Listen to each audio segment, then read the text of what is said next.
When his moment finally arrived to interrogate Hillary Clinton, Senator John Kennedy did not inquire about her guilt. Instead, he posed the single chilling inquiry that pierced her 3 decades of political shielding. Who made sure you never had to answer? Miraculously, Hillary Clinton has weathered 30 years of punishing political controversies within the ruthless environment of Washington, D.C., successfully navigating the perilous private email server scandal, the harrowing Benghazi tragedy, the intricate finances of the Clinton Foundation, the shadowy beginnings of the Steele dossier, and an exhausting 6-hour legal deposition about her ties to Jeffrey Epstein. Over her unprecedented career, she has faced intense Federal Bureau of Investigation probes, scrutiny from the State Department's Inspector General, relentless pursuit by a special counsel, and summonses from more congressional committees than most sitting lawmakers can even list. She has maintained her composure across mahogany tables while facing every brand of fierce prosecutor, theatrical committee chair, and incisive interrogator the U.S. government could possibly muster. Yet, prior to this highly anticipated occasion, she had never been seated directly across from the senator from Louisiana. Her apprehension was not born from Kennedy being inherently more legally threatening than his predecessors. Rather, it stemmed from Kennedy's fundamental refusal to act like a conventional prosecutor, operating instead as a master storyteller. Throughout 40 agonizing, meticulously crafted minutes, he spun an irrefutable tale built entirely upon concrete statistics. Federal Election Commission records, charity donor registries, FBI case files, and 33,000 permanently vanished digital emails. With every methodical chapter, he forced the captivated audience to understand not just the historical timeline, but the deeply ingrained structural motives explaining why nobody was ever held legally accountable over 30 years. You are about to witness the spectacular moment the most scrutinized woman in American political history faced a Louisiana senator who never elevated his volume, never hurried his cadence, and absolutely refused to ask if she was culpable. He opted instead to ask who constructed the apparatus that guaranteed she never had to face the consequences. The confrontation occurred in room 226 of the Dirksen Senate Office Building, the Judiciary Committee's hearing room. Though it transcended a mere legislative session, it served as a defining cultural milestone, broadcast live by every major television network and blanketed by C-SPAN coverage because the entire political sphere held its collective breath as Hillary Clinton testified before a Republican-led committee in the year 2026. Settling into her seat, she delivered her introductory remarks, projecting a well-rehearsed air of exhausted exasperation. She informed the committee that, despite her respect for the proceeding, she had endured this taxing charade previously. She theatrically rattled off her credentials of survival, noting her 11 grueling hours testifying on Benghazi, a recent 6-hour Epstein deposition, FBI investigations, State Department clearances, and relentless scrutiny from 3 distinct congressional bodies. Then, she paused, utilizing the terrifyingly precise, calculated silence of a veteran who has commanded high-stakes environments for 3 decades and knows exactly how to let a moment breathe before sliding in the rhetorical knife. Leaning into the microphone, she declared that, with all due respect to the senator, she had faced significantly superior legal intellects. The audience behind the Democratic aisle erupted in a sound akin to raucous applause. It was the profoundly satisfied exhalation of loyal supporters who had eagerly anticipated this precise show of defiance, welcoming it with the warm comfort of validation rather than genuine surprise. Sitting at the polished desk, Hillary Rodham Clinton displayed the flawless posture of a formidable woman who had commanded hearing rooms since some of her current interrogators were mere law students. Directly behind her sat David Kendall, her fiercely loyal and longtime attorney. As the brilliant legal architect who successfully steered her through the treacherous email probe, the Benghazi tribunals, and the recent Epstein questioning, he was a formidable presence. He remained perfectly motionless, leaving his yellow legal pad completely untouched on the desk. Kendall required no notes during hearing. Having navigated this elite echelon for so long, he held the entire strategic battlefield in his head, using his absolute physical immobility to arrogantly signal to the room, "We are not worried." Seated just 4 chairs away from the center of the raised dais was Senator John Neely Kennedy of Louisiana. He was dressed in a dark, conservative suit with a blue tie that leaned slightly too wide for modern Washington fashion. His face bore the relaxed, entirely unbothered expression of a man who has routinely been told he is not good enough by self-important figures and has consistently outlasted them all, using the exact same weapon of patience. This was the profound, bone-level patience forged in a humid southern state where rushing yields absolutely nothing except sweat. The woman seated below him, who had just covertly insulted his intelligence, was the identical individual who, per official FBI findings, stored 110 classified emails, including 8 highly sensitive chains explicitly marked top secret on a vulnerable private server hidden in the basement of her Chappaqua residence. Furthermore, 33,000 additional emails were irrevocably purged from that very server, using military-grade BleachBit software exactly 3 weeks following the issuance of a congressional subpoena. The frantic IT technician who executed the deletion later characterized the sudden realization that he had supposedly forgotten to do it months prior as his absolute worst moment of panic. Kennedy reached for his reading glasses without the swiftness of a nervous man grabbing a prop. His movement was intentionally deliberate, transforming the reaching action itself into a vital part of the message. Removing them, he held the glasses against the harsh ceiling lights, inspecting them with the meticulous care used when one actively wants the entire room to witness their lack of urgency. He pulled his wide necktie free, folded the fabric over, and commenced cleaning the left lens in a slow, circular motion. He made 3 agonizingly slow, distinct passes, exhibiting the methodical routine of a man polishing his tools, simply because polishing is required before those instruments are put to serious use.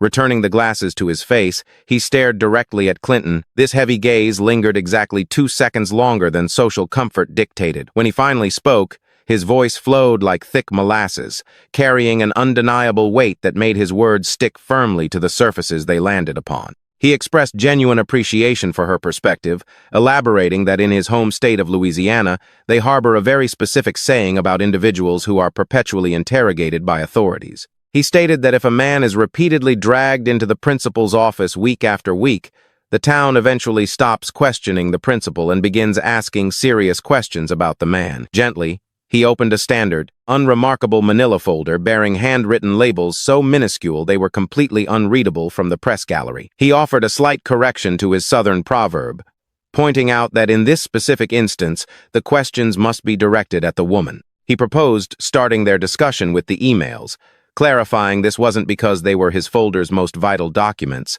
but simply because raw numbers are the easiest things to count. Extracting a single page of official government letterhead, he prepared to speak. He systematically read the undeniable facts into the congressional record. When the FBI extensively probed her unprecedented reliance on a private server while acting as Secretary of State, federal agents unearthed 110 emails across 52 separate chains that undeniably held classified intelligence the exact moment they were sent or received. Specifically, 8 of those chains were clearly designated top secret, 36 were secret, and 8 were confidential. Additionally, the State Department retroactively classified another 293 emails as confidential. Kennedy delivered these figures without theatrical flair or rushed aggression, but with the icy, surgical precision of someone ensuring every digit registered as an independent, objective fact. He reminded the silent room that this server was physically located in her private New York basement. It was not housed within a secure government facility, and the FBI explicitly concluded that her homemade setup featured significantly fewer security safeguards than a basic commercial provider like Gmail. He underscored the gravity of the situation. Top-secret intelligence information so incredibly sensitive its unauthorized exposure could inflict exceptionally grave harm on U.S. national security was kept on a machine with weaker defenses than the email account his own grandson uses to share photos of the family dog. Placing the letterhead back down, he directly quoted former FBI Director James Comey, recalling Comey's public assessment of her intelligence handling as extremely careless, while simultaneously concluding no reasonable federal prosecutor would dare bring formal charges. Leaning forward slightly, Kennedy adopted the guise of a simple country attorney to highlight the glaring, impossible contradiction. He observed that in his educational background, being extremely careless with top-secret national security data and facing absolutely zero criminal charges, do not typically coexist within the same legal universe. Painting a vivid picture, he explained that in Madisonville, Louisiana, extreme carelessness with a loaded shotgun doesn't earn a citizen a national press conference. They are handed a mandatory court date. Without breaking his rhythmic cadence, Kennedy pulled a second document from his folder, presenting it as a timeline regarding the 33,000 emails noticeably missing due to permanent deletion. Methodically reading the timeline, he treated each date as its own distinct sentence, granting every statement a mandatory moment of silence for dramatic emphasis. Beginning on the 28th of October 2014, he noted the State Department's official demand for her staff to surrender all government business emails. Progressing to the 5th of December 2014, he pointed out that her privately retained lawyers, not neutral federal investigators, were permitted to unilaterally filter the server, handing over about 30,000 emails, while autonomously deciding which communications were strictly personal. He then highlighted the critical date of the 4th of March 2015, the day the House Select Committee on Benghazi issued a binding legal subpoena for all electronic communications tied to the 2012 terror attack. Finally, he arrived at the crucial window of March 25 to March 31, exactly 3 weeks post-subpoena, when a Platte River Networks technician utilized BleachBit software to irrevocably destroy approximately 33,000 emails her legal team had previously shielded.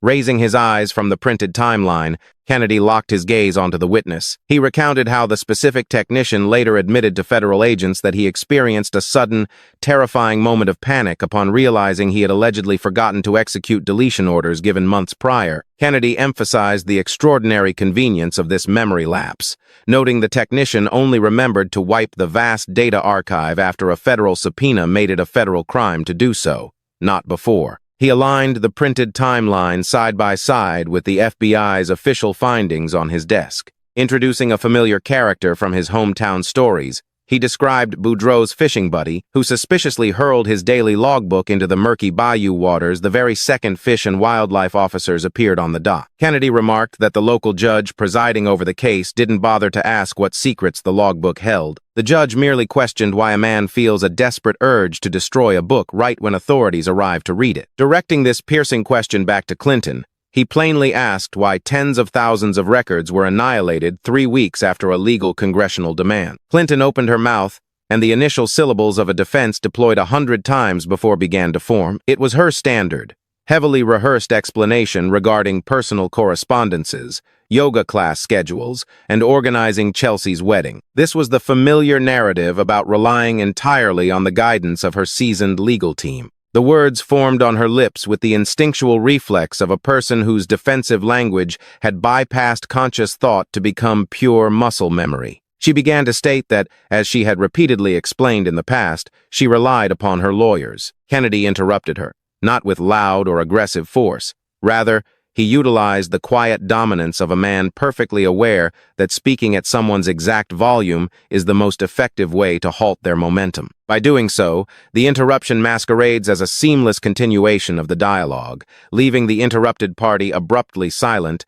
and completely unsure of how they lost control of the conversational floor. He softly reminded her he was not inquiring about her previous explanations to others. He was explicitly asking why the digital records were destroyed. Clinton instantly closed her mouth. Her right hand instinctively drifted toward the glass of ice water in front of her. This was the identical hand that had gracefully navigated 1,000 chaotic press conferences with the effortless poise of legacy wealth, gripped wooden podiums tightly during 11 hours of Benghazi testimony, waved to crowds from campaign buses across 47 states, and rested on the Bible during presidential inaugurations. Yet, for the very first time in a major public hearing since the unsettling Epstein deposition, her hand failed to locate the glass on its initial attempt. Her fingers closed around empty air, missing the rim by a solitary inch to the left. Quickly adjusting her trajectory, she found the glass, lifted it, and set it back down without taking a single sip. This physical correction was executed with an extreme, rigid precision, the kind of hyper-focused exactness that only becomes glaringly obvious because the original instinctual movement was entirely imprecise. Calmly turning another page within his manila folder, Kennedy shifted the topic to the massive flow of international finances. He stated that the Clinton Foundation actively received financial contributions from at least 85 of the 154 private citizens who were granted personal, off-the-books meetings with her while she commanded the State Department. He highlighted that those 85 specific individuals collectively funneled an astonishing $156 million into the foundation's coffers. He allowed that massive figure to simply sit suspended in the silent air. $156 million was a sum so incomprehensibly large that the combined annual salaries of every United States senator in that room would not even equate to $10 million. The number occupied physical space within the chamber, an immovable object that could not be ignored. Kennedy noted this extensive financial analysis was originally conducted and published by the Associated Press in 2016, though he pointedly mentioned the investigative article had mysteriously vanished from the publication's website. Casually remarking he didn't know why it was erased, he expressed immense gratitude for printing a hard copy before it disappeared into the digital ether. He laid the printed journalistic investigation out on his desk. He gracefully conceded that correlation does not automatically equal causation, dryly joking he learned that logical principle at Oxford before self-deprecatingly correcting himself to note he actually learned it at Vanderbilt. However, he pressed the devastating point. While 85 private meeting partners donating over $150 million doesn't definitively prove cash directly purchased government access, it undeniably proves that massive wealth and exclusive access traveled hand in hand, simultaneously, moving in the exact same direction and benefiting the exact same people. Calculating the overlap allowed, he stated that 85 out of 154 encounters equates to a 55% coincidence rate. He informed the committee that down in Louisiana, if a poker player's hand magically hits the winning combination 55% of the time, locals stop calling it good luck and recognize it as an entirely different, much darker game. Extracting a highly specific case study from the depths of his folder, he focused squarely on the colossal Swiss banking institution, UBS. He detailed how the U.S. government initiated intense pressure campaigns against UBS to force the unmasking of wealthy Americans illegally hiding untaxed offshore assets. Kennedy noted her State Department directly intervened in the escalating situation. Following that diplomatic intervention, UBS's charitable donations to the foundation miraculously skyrocketed from a modest $60,000 to a staggering $600,000. Furthermore, during this exact same period, UBS decided to compensate her husband, the former president, with a massive $1.5 million in speaking fees. Kennedy framed the sheer audacity of the mathematics, a 10% surge in philanthropic, giving alongside a $1.5 million windfall for her spouse, all occurring sequentially after she assisted the foreign bank with its federal legal crisis. Expanding on the topic of her husband's lucrative engagements, Kennedy suggested they were worthy of independent scrutiny. He outlined that prior to her confirmation as Secretary of State, the former president's standard appearance fee hovered around $150,000. However, the moment she assumed control of American foreign policy, his international fees astronomically multiplied, reaching $500,000 per speech in Russia and $750,000 in China. Kennedy stated the quiet part out loud. The very foreign organizations paying her husband absolute fortunes for speeches were simultaneously donating heavily to the foundation, resulting in the former president personally pocketing at least $26 million from global entities with active pending business before her State Department. Pausing his relentless march of facts, Kennedy slowly removed his reading glasses for a second time. He initiated the exact same cleaning ritual, focusing on the left lens, employing circular friction, and executing 3 deliberate passes with his oversized blue tie.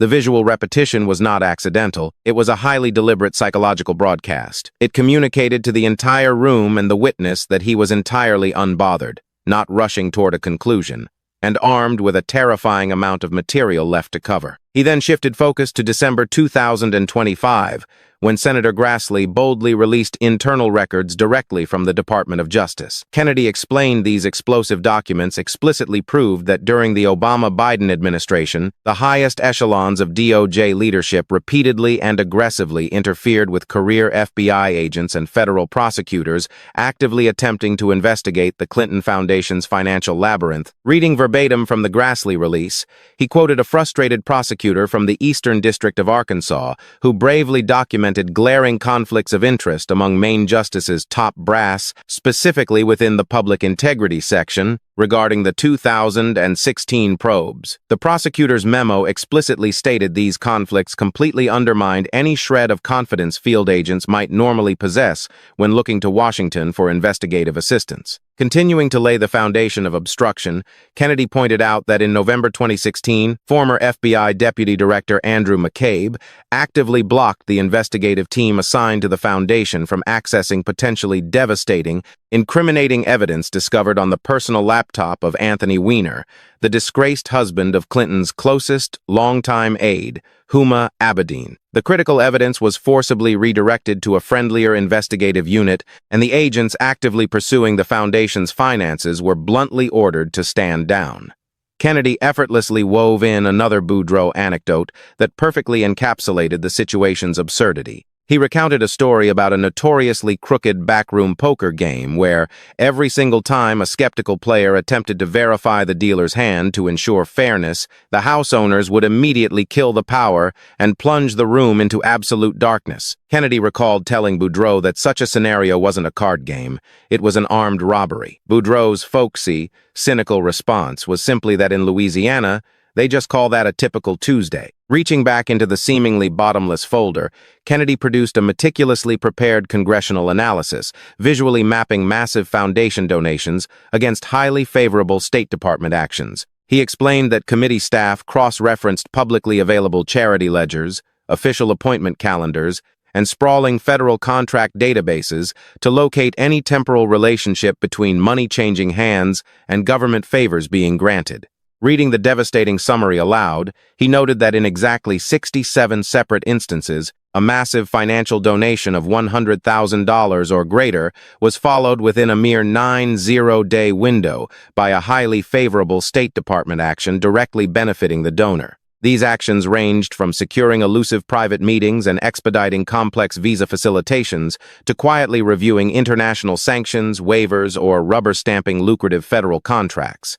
Even more damning, in 23 of those specific instances, the favorable government action materialized within an incredibly brief 30 days of the check clearing. Playing the role of the remarkably fair arbiter, Kennedy conceded that 67 instances out of tens of thousands of actions taken by the sprawling State Department represented a relatively small overall percentage. However, he revealed the true trap. The committee had actively run the exact same data analysis in reverse. They sought to determine exactly how many individuals or corporations who did not donate a single dime to the foundation received similar, expedited, highly favorable treatment within that narrow time frame. The grand total was 11, and Kennedy let the brutal math hang in the air. Wealthy financial donors received immensely favorable government treatment at a staggering rate 6 times higher than individuals who kept their wallets closed. He set the heavily documented analysis down on his desk. He remarked that a 6-to-1 advantage was an absolute statistical anomaly. He joked that if his friend Boudreaux offered him those guaranteed odds on a horse race, he would immediately mortgage his farm to place the bet, and if he subsequently discovered the winning jockey was secretly married to the horse's owner, he would undoubtedly contact the State Racing Commission to report the fraud. But in this particular scenario, Kennedy noted, turning his gaze back to Clinton, absolutely nobody bothered to call the authorities. Nobody sounded the alarm because the very individuals sworn to do so, the federal agents, career prosecutors, and tireless investigators were systematically ordered by their superiors to stand down. The House, as it were, had intentionally turned off the lights to protect the dealer. Looking at the former secretary, his tone shifted from folksy to chillingly analytical. He summarized the sprawling architecture of coincidence. When 85 of her private appointments are major financial donors, when her husband's speaking fees miraculously quintuple the moment she commands the State Department, when a foreign bank increases its donations tenfold after a diplomatic intervention saves them. when a 6-to-1 donor advantage is mathematically proven by congressional investigators, and when the highest levels of the DOJ actively blockade the FBI from investigating any of it, that complex web is no longer a mere coincidence rate.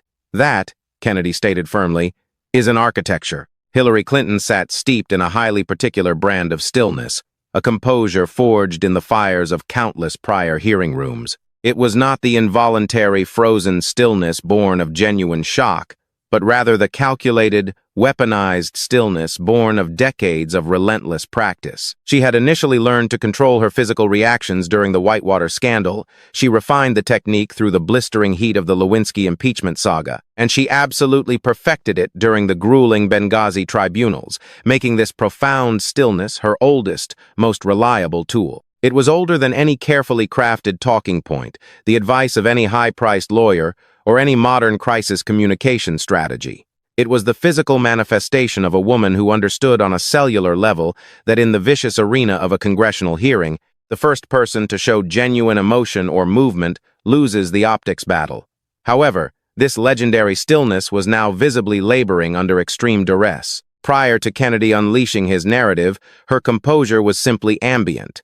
It was the default temperature of her expression, the resting state of a political veteran who knew projecting invulnerability is a state of being you inhabit, not an action you perform. Now, maintaining that unbroken facade required massive, agonizing effort, a physical strain completely invisible to casual observers in the gallery and likely slipping past standard television cameras. But to the unforgiving, high-definition C-SPAN feed broadcasting directly into millions of living rooms, the micro-expressions were undeniable. The intricate, fine muscles surrounding her eyes contracted by a solitary millimeter. The orbicularis oculi tightened in the highly specific, telltale pattern of a human face frantically running complex internal calculations regarding exactly what emotion to project and what terror to conceal, only to terrifyingly discover the mental math was taking significantly longer than it ever had before. Kennedy mercilessly turned yet another page in his folder, announcing it was time to discuss Jeffrey Epstein.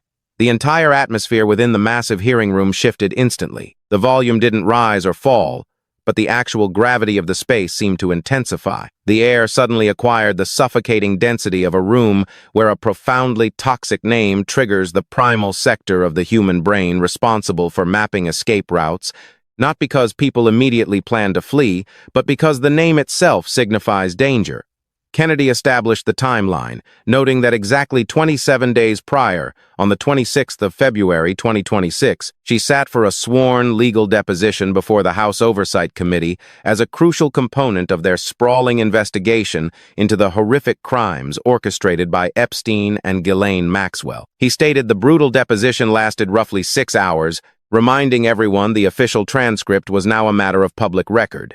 He held up a massive, printed copy of the deposition transcript. It was incredibly thick, serving as a physical testament to a marathon interrogation. Gripping it firmly with both hands, he elevated it slightly, presenting it much like a fiery preacher hoists a heavy Bible, ensuring every person in the gallery could visually comprehend its immense weight. He declared he had read the entire document, every single page and line, and during his reading, he decided to count something highly specific. Lowering the heavy transcript, he flipped it open to a specific page meticulously marked with a bright yellow adhesive tab. He informed her that during that grueling 6-hour legal ordeal, she was asked approximately 127 substantive, fact-based questions. He then revealed she had answered with some variation of, "I don't recall," "I have no knowledge," or "I have no recollection" to exactly 43 of those direct inquiries. Locking eyes with her, he delivered the brutal arithmetic. That calculated to a 34% non-recall rate.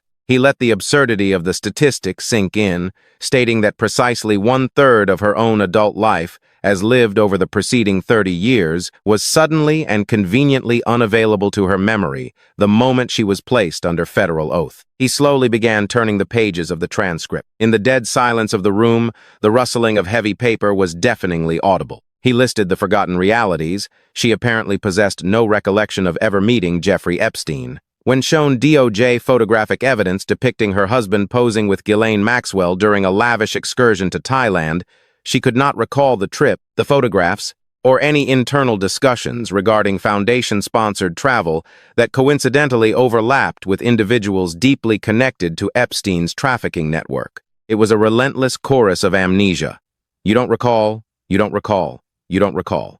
He eventually set the massive transcript down, but pointedly refused to close the cover. He intentionally left it sitting open, its pages slightly fanned out in a chaotic array of glowing yellow tabs. It served as physical, undeniable evidence of a man who obsessively read every single word and marked the precise locations where the truth had been buried. Kennedy then pivoted, insisting the committee and the American public deserved to fully understand exactly how she eventually came to sit for that specific deposition, as her desperate journey to avoid the room was a critical piece of the overarching story. Reading aloud from the Oversight Committee's official timeline, he noted that on the 5th of August 2025, the committee issued a bipartisan, legally binding subpoena demanding her testimony regarding the Epstein investigation. She flatly declined, and declined again when it was graciously rescheduled for October, and yet again when moved to December.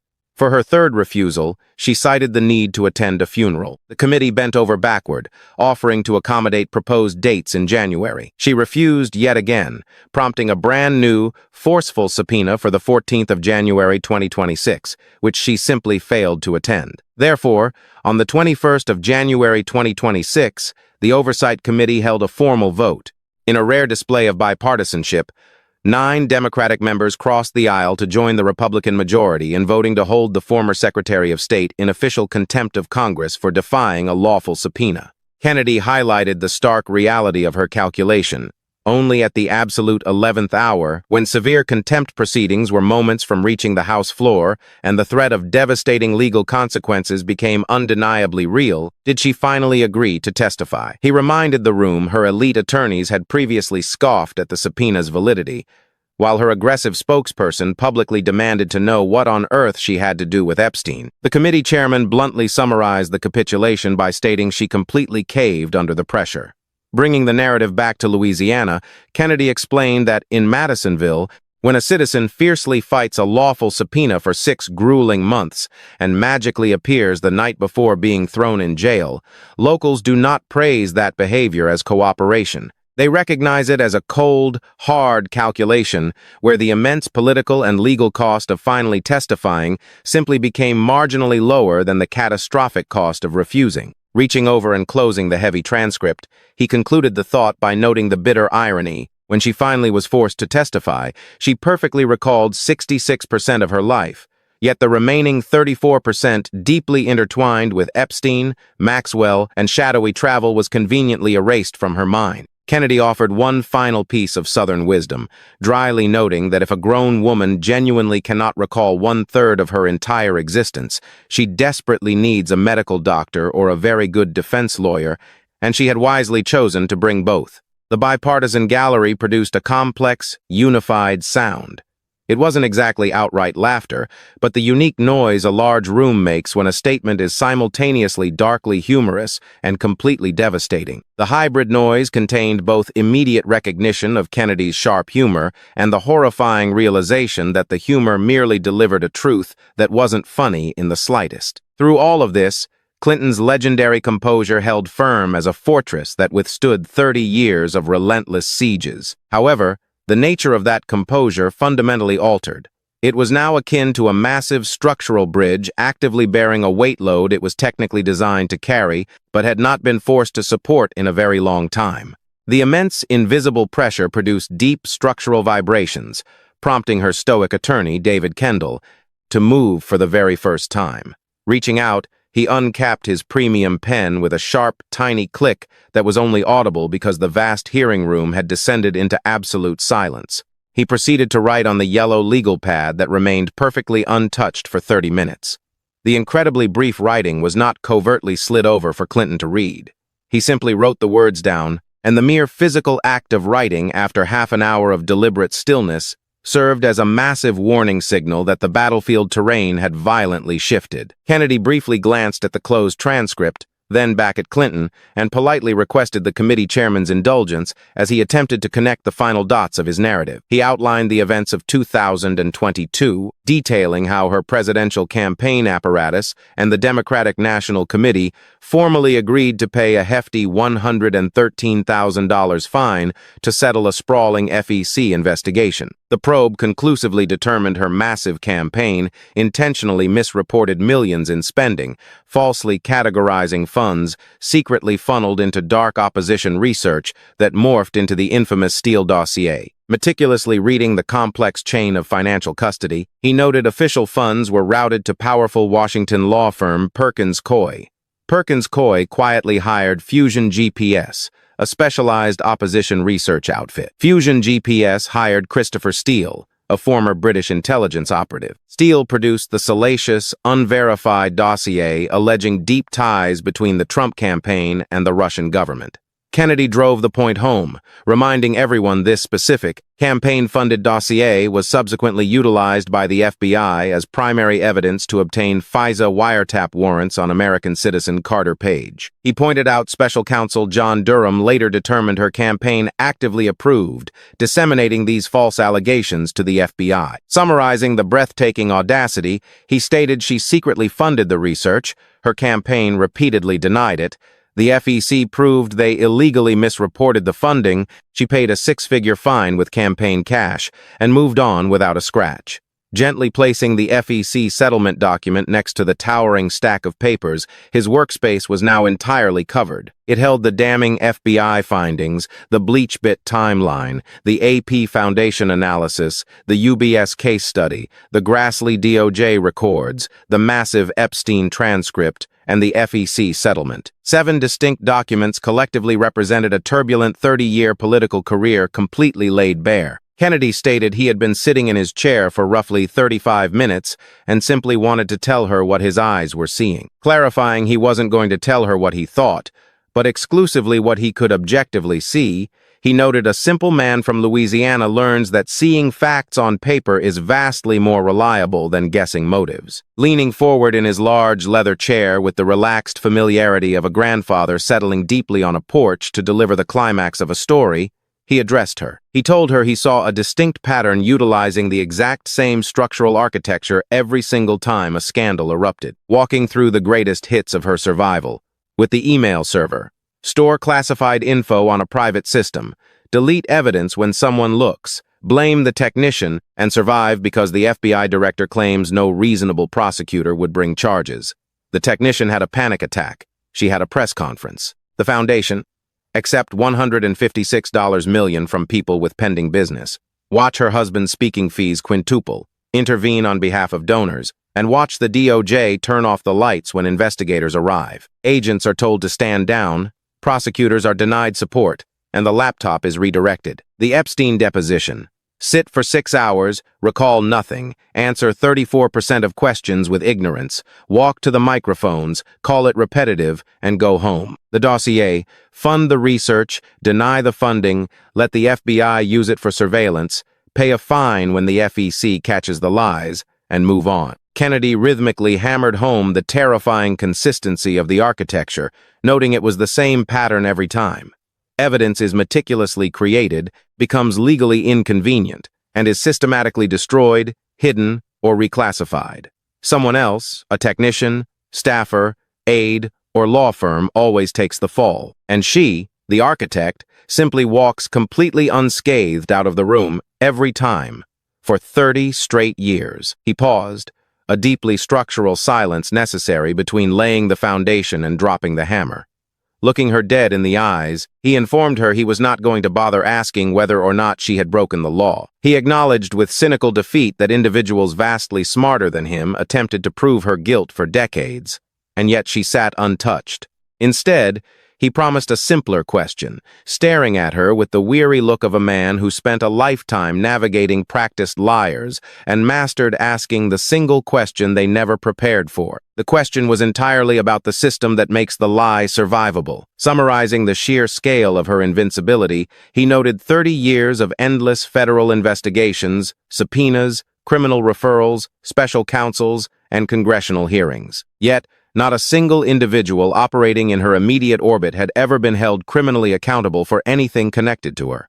Staffers resigned in disgrace. Technicians panicked. Lawyers negotiated fines. But the singular individual positioned at the absolute center of every sprawling investigation never once faced a genuine legal consequence. 30 years. Zero consequences. Leaning into the microphone, his voice dropped to a devastating, quiet rumble. My question is not whether you broke the law, ma'am. I think we've established that question doesn't get answered in this town when your name is on it. My question is, who made sure? 12 seconds passed. Then 13, 14, and 15 agonizing, suffocating seconds of absolute, unbroken silence enveloped the room. The senior senator from Louisiana stared down the former Secretary of State with the unyielding patience of a man fishing in a still bayou. He understood intimately the fish was not going to answer, and that profound silence was the only answer he needed. The millions watching the broadcast live completely understood the silence was the answer, having just spent 40 minutes listening to a meticulously constructed story, arrive at the singular destination where the only honest response was no response. Hillary Clinton's face underwent its final, desperate reorganization, her composure reaching the terrifying edge just beyond the breaking point. Yet, she did not collapse. Her face fortified as the intricate muscles surrounding her mouth pressed deeply inward to create a hermetic seal. It was the terrified face of a woman frantically locking every door, desperately trying to keep out a horrifying truth just spoken aloud. Her hands remained frozen in her lap, the glass of ice water entirely untouched. She had not dared attempt reaching for it a second time. The conscious choice to avoid the glass was a silent, damning confession.